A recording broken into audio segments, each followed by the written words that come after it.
It's been an interesting few years when we talk about natural disasters, flooding, hurricanes, like increase of hurricanes and the number and when they show up. We've seen droughts, we've seen floods, we've seen a lot. It's been a lot.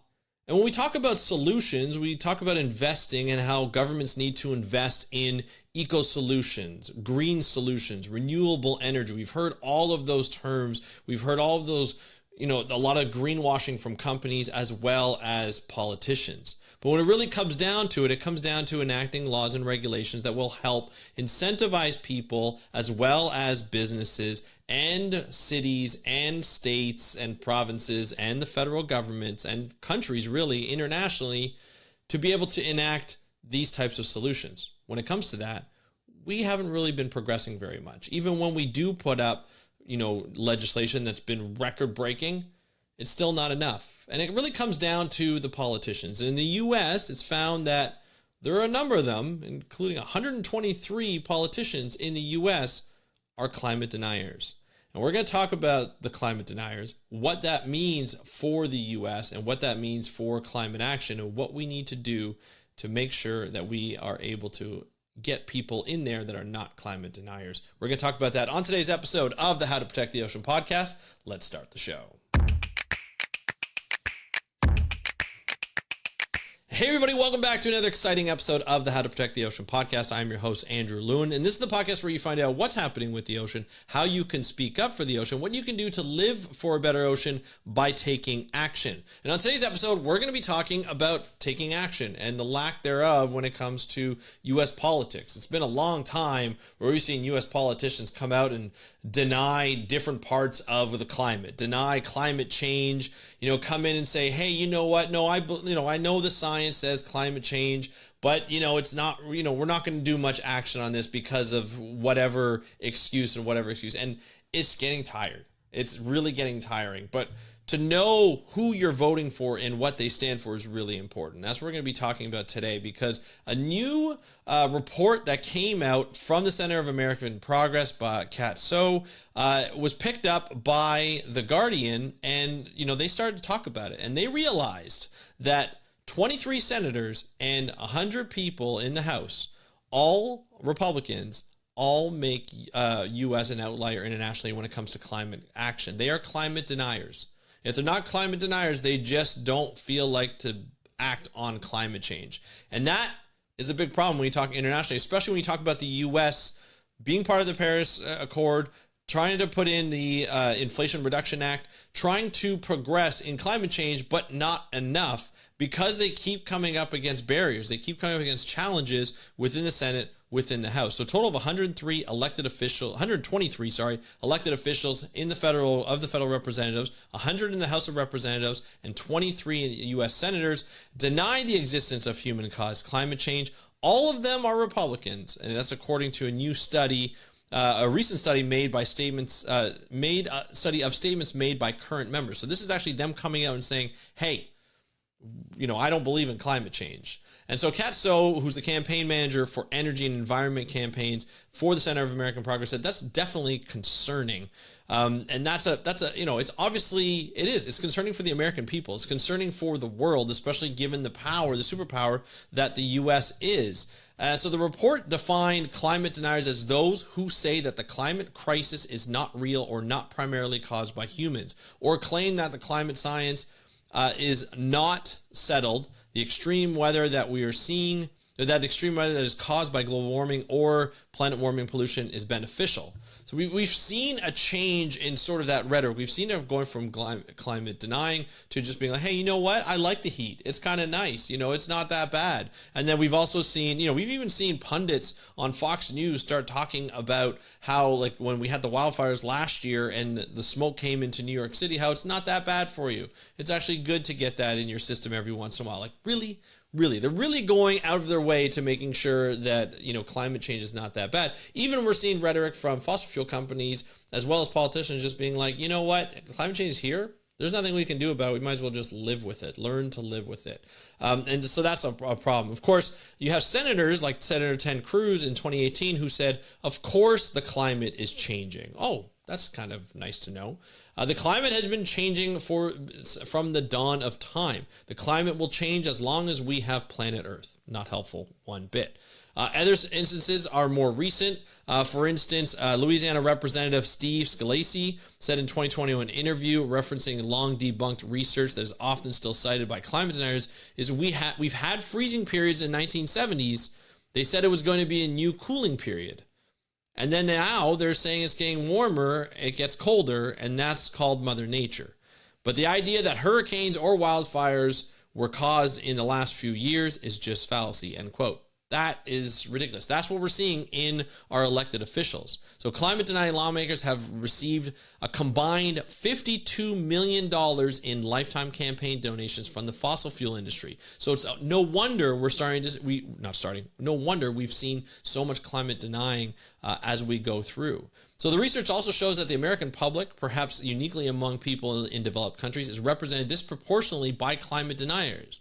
Although 23% of the entire U.S. Congress is composed of those who dismiss the climate crisis, polls show the proportion of Americans who share the view is significantly smaller, as much as half. So we're seeing a decrease in the amount of people who are denying climate in the American public, but we're still seeing a pretty good representation of climate deniers in the House and in the Senate. So that's really concerning. So even as a quarter of U.S. lawmakers deny the climate crisis, the American public has been moving significantly in the other direction. Fewer than 1 in 5 people in the U.S. reject the findings of climate science, according to various studies, with long-running polling by Yale University showing that those that they class as dismissive stand at just 11%. So we are seeing this change in sort of the view of climate change. People are seeing what's happening. People are believing the science now. All those predictions that people saw and be like, yeah, it's getting hotter, but it's kind of nice that it's getting hotter. But now we're starting to see the ramifications of that heat. We're starting to see the ramifications in terms of, increased hurricane number and intensity of storms. We're seeing increased flooding. We're seeing people, not only getting affected by flooding and wildfires, but dying from it. People's lives are being affected each and every day.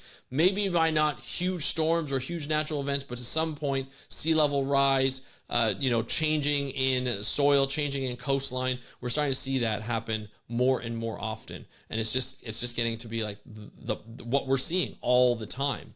It says here, the amount of people at each end of the spectrum, alarmed and dismissive. So, there are some people who are alarmed of climate science, and there's some people who are dismissive of climate change. Were essentially tied back in 2013. So they're equal in 2013, but now there are at least 3 alarmed people to every 1 dismissive. So there's been a fundamental shift in how people see climate change in the U.S. That's by Anthony Lazarowitz, an expert in climate change opinion or climate public opinion at Yale University. So we're seeing this change in the American people, and we're seeing that climate change is being, people are worrying about it, people are seeing it right in front of their eyes, but we're not seeing that same representation in the Senate or in the House of Representatives. That's a huge problem. That's something that we cannot have. We want to make sure that our elected officials are supposed to be a reflection of the people. If you're in a democratic society, you get to vote for who your government is. That's what you'd like it to be. You want your representatives to represent you, to represent your values. If you are seeing the effects of climate change and are concerned or alarmed of the effects of climate change, you want your politicians to represent you and those values and say, hey, we need to do something about climate change because it's affecting my neighbor, it's affecting me, it's affecting my community, it's affecting my city, it's affecting my state or province, it's affecting my country. And that's something that you just don't want to see. So why are we allowing these politicians to be in power? A lot of the times these politicians are really popular. Senator Ted Cruz is really popular. He's had a lot of scandals, he's had a lot of problems, but he has been in power a lot, and trying to get him out and trying to put somebody against him that would actually get him out is going to be really difficult because people know him so much. And this is where you got to get to know your candidates. You got to make sure that you understand what your candidate brings to the table and what you need. Even if you you fully agree with climate change or not, look at your surroundings. Look at your city, your county. Look at what's happening to it. Look at the people affected, and start to say, we need a change because things haven't changed in a long time. Government is supposed to bring change. Whether you agree with that change or not, they're supposed to bring change. So if you want the change to be what you want, then you have to make sure that you put the right people in. And that's how it's going to be. That's how you vote in for the people that you want, is you go out and you support them and you rally for them and you go out and you vote them. So it said, the fossil fuel industry and its allies have long used a variety of messaging to rebuff concerns of climate. She said that, so this is going in the change of not just climate denying, but also climate sort of like supporting, but not really supporting. So as far back as the 1990s, they were saying renewable energy isn't really reliable enough, so that they're going after the solutions. Or they were saying that wind power will kill whales.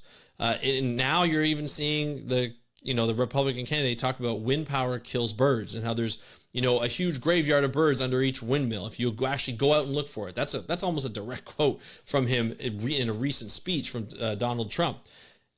These are all could be debunked. These all are managed. These all are, people are aware of some of these issues, and the technology has gotten that much better, but still climate deniers and sort of climate alternatives, like they're trying to make sure they're throwing you off with the solutions. They're going after and attacking the solutions. So it really is, is it so different from climate denial if you don't deny the science, but you deny the possibility of the solutions. We've seen it for EVs.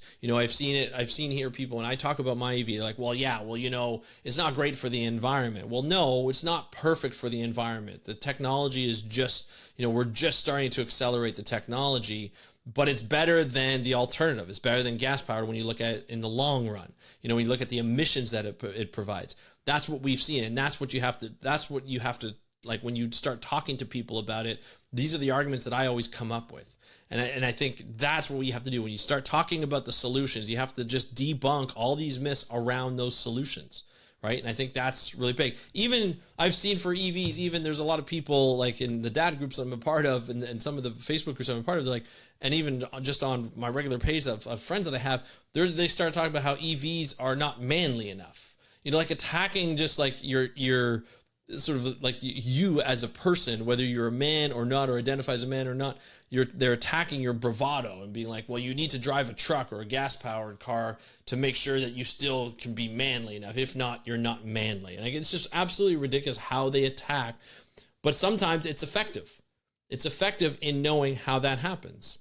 And again, it's the people who start attacking them, you don't want to argue against them as much because you're always being attacked.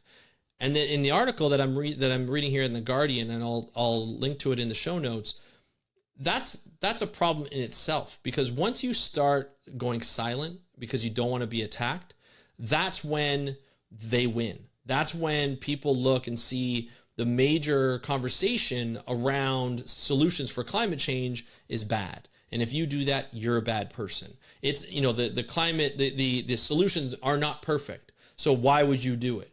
A lot of times people will attack me for being in my office and talking about science when I'm not out on the ocean doing scientific work. They're like, well, you're just an armchair conservationist. Yes, I am, because I can't get out in the field all the time. Most people can't get out in the field all the time if they want to talk about conservation. In fact, conservation, you can argue, is not done out in the field. A lot of times conservation is done in a boardroom or in a meeting room in a hotel or in an office somewhere, and talking to other people, meeting with other people at a workshop or at government and lobbying government. So there's a lot of different ways you can do this, but people will attack you because you're not what they expect a conservationist should be. You're not what they expect, a person who's trying to do better for the planet is to be. They'll attack you as much as possible, but you have to fight back. You have to stand up for yourself, and you have to say, these are the reasons I'm doing it. You don't have to agree with it, but these are the reasons I'm doing it, so that other people will feel confident in speaking up as well. And I think what happens is when you have people who attack, even though if they're a small minority, they vote. And if you don't speak with your vote, if you don't go out and vote, then they will win, and there will be no change at all. So it starts with you, it starts with voting, and it starts with getting out there and doing something that you believe in and that you want to change, if you want climate action to change, that's how you do it. Vote for people who will actually do climate change, who will actually take action against climate change. One of the really interesting things, and I know I've talked a lot about Democrats and Republicans, and I don't mean to polarize anything. I just find that the Democrats in this election are very much for the making changes in the environment, albeit maybe not fast enough, but they are making changes. While the Republicans don't seem to be making any changes, they're climate denying. They're using that as a political tool to separate people even more, which obviously we don't need. We need to actually take action to save our planet. We don't need to politicize this. It's not a political issue, in my opinion, but they've made it to be a political issue. But they want you, the people who attack you are the ones who vote. If you don't vote, you don't get in. And what's been really refreshing is the VP candidate for the Democrats, Tim Watts, is one of those guys who's just kind of like, you hear him, it's just very refreshing to hear someone just talk frankly. It's like, look, I just want it to be a better planet. I don't want my neighbor to have his house flooded. I don't want my neighbor to lose his house in a wildfire. I want my community to be safe. I want my community so that, like, when I go out, I know nothing's going to happen to my neighbor. Nothing's going to happen to the car beside me or the person beside me or myself or my family. I want it to be safe. And what's wrong with taking action against climate change if we know that's going to put us in harm? We've seen the harm that puts us in as a population, as a species. Why don't we want to go out and help each other and do that? A lot of the times when we talk about climate change and protecting the ocean and climate change, it's like, well, our country's not really contributing that much, to climate change. Whatever you do per capita or by country, we're not up there. We're not the top list. And until China and India do something, then we're not going to do anything. Have you heard that argument before? I hear it all the time. And it is something that we have to combat every time. If we have the means to do it, whether you're from the US, the UK, Canada, it doesn't matter where you're from. Russia, China, India, we need to take action. We all need to take action. And we all need to lead in that taking action so that we can all see each other take action. Because when one country doesn't, the other country's like, why should I take action if that country's not doing it? So we need to make sure on an international level that we are taking action to show other countries that we are serious about this. And we want to look out for each other. We want to look out for our well-being, our friends in other countries that also need our help. And we're here to help. And that's what we do. For me as a Canadian, that's what I hope that we do. And we help out more than we destroy. And that's what I'd like to see us do more. And I think you should all, have that same kind of goal. So that's sort of my opinion on this. I would love to hear your opinion. If you go on Spotify, you go on YouTube, you go hit me up on Instagram at How to Protect the Ocean. You will be able to leave a comment. I'd love to hear what you think about what's happening with climate, your politicians, whether they're climate deniers or not, and how fast legislation is going to get put through if we don't have these climate change deniers. 123 of them in the U.S. government. That is insane, and that needs to change. So hopefully this November 2024, that will change. I'd love to hear your thoughts on that. Hit me up on Instagram at How to Protect the Ocean, and subscribe and share this episode as much as possible to people who you think would like to hear it. And I want to thank you so much for joining me on today's episode of the How to Protect the Ocean podcast. Have a great day. We'll talk to you next time, and happy conservation.